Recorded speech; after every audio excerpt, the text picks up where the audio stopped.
কালো জিরা কারা কারা দৈনিক খাও? হাত উঁচু করো তো। আচ্ছা, অনেকে কালো জিরা খায় না।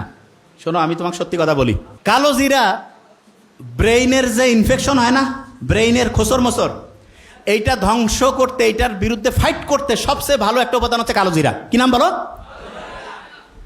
তোমাকে বলছিলাম খেয়াল আছে, ব্রেইনের মধ্যে এক রকমের পানি আছে, এই পানিটা সবচেয়ে পছন্দ করে এরকম একটা উপাদান হচ্ছে মধু।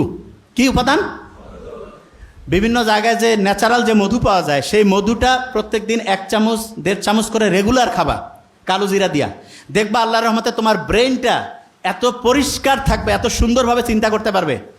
ওই যে মুখতার আহমেদ স্যার বললো না যে ফটোগ্রাফিক মেমোরি, ছবি দেখলো, একটা পৃষ্ঠা মাথায় নিল, সাথে সাথে রিজার্ভ হয়ে গেল। আস্তে আস্তে আল্লাহর রহমতে সেই রকম মেমোরি আল্লাহ চাইলে তোমার হয়ে যাবে। বুঝতে পারছো? তাইলে বলো তো, প্রত্যেক দিন মধু খাবো কিনা? কালো জিরা প্রত্যেক দিন। যারা মেডিকেলে পরীক্ষা দিবে কয়টা বক্স পড়বে দৈনিক? যারা ঢাকা ইউনিভার্সিটিতে দিবে তারা? যারা 2টায় দিবে কয়টা? 6টা। 2টায় দিলে 6টা। আচ্ছা, হঠাৎ করে মেজাজটা গরম হয়ে যায়, মাথাটা একটু খোঁচর মোচর করে, আসে না এরকম অনেকের? ওই সময় একটা কাজ করবা, সেটাকে বলি, ওই সময় খুব সহজ কাজ, সেটা হচ্ছে কি জানো? চোখ বন্ধ করবা। করো করো, করছো? চোখ বন্ধ করে চিন্তা করো যে তুমি যে জায়গায় চান্স পাইতেছ সেই জায়গায় চান্স পেয়ে গেছো। চিন্তা করো তো, ভালো লাগতেছে? আচ্ছা, একটা জিনিস বলি, পরীক্ষার হলে অনেক সময় খেয়াল পড়ে না, তখন চোখ বন্ধ করলে পড়াটা মাথায় আসে না। কারণটা কি জানো? চোখ হচ্ছে আমাদের প্রায় 80% সেন্স, মানে আমরা আমাদের ব্রেইনের যে খরচ 80% চোখ করে। কে করে?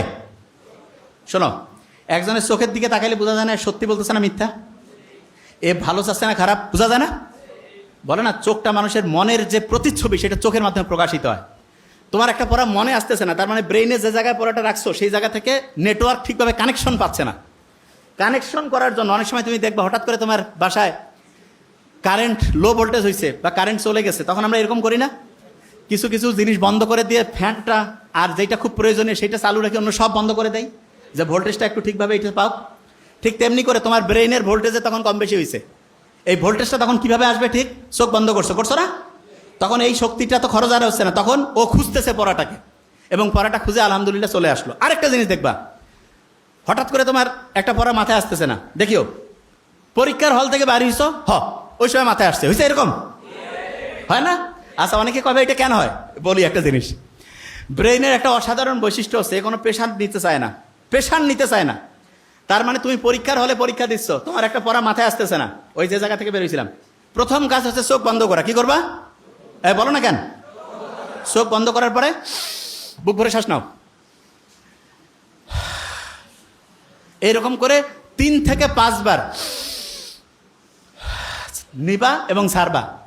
ওই সময় ব্রেইনের যেই জায়গাটায় তথ্যটা রাখছিলা সেইটার সাথে নেটওয়ার্কিং ব্যবস্থাটা স্ট্রং হয়ে যাবে, দেখবা যে ইনশাল্লাহ মাথায় চলে আসছে। আর যদি না আসে তখন ওই প্রশ্নটা একটু রিজার্ভে রাখবা, রেখে ওই জায়গাটা ফাঁকা রেখে অন্য জায়গায় হচ্ছে পড়া শুরু করবা, অন্য জায়গায় লেখা শুরু করবা, এবং করার পরে হঠাৎ করে দেখবা চট করে মাথায় চলে আসছে, হয় না?